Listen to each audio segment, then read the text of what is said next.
Continuing coverage right now, a 16-year-old illegal immigrant who's accused of causing a crash that killed a local woman was back in court today. And this time, Domingo Marcos Diego had a translator.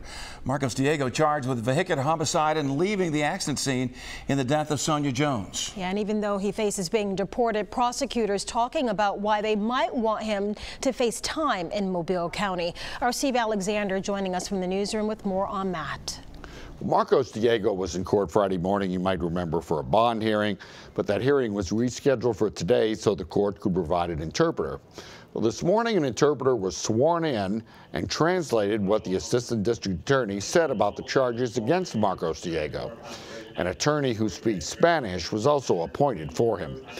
Prosecutors told Marcos Diego that even if he were granted bond, regardless of whether or not he made it or not, he would be deported. But they talked about why they want to keep him here in Mobile. The importance of making sure he doesn't get a bond is that he is here in Alabama facing these charges, being held accountable for them. If he's deported, then he'll be sent to Guatemala and we'll never see him again. He will not face these charges. I think it's a very tragic situation. We've got a mother, woman who's no longer with us, and a 16-year-old kid who's scared out of his mind right now. Right now, Marcos Diego is being held on no bond. He is scheduled in court again this Thursday, though, with representation by his new attorney. Reporting live from the newsroom, Steve Alexander, Fox 10 News. So why was Marcos Diego not in federal custody, even though a judge ordered him to be deported?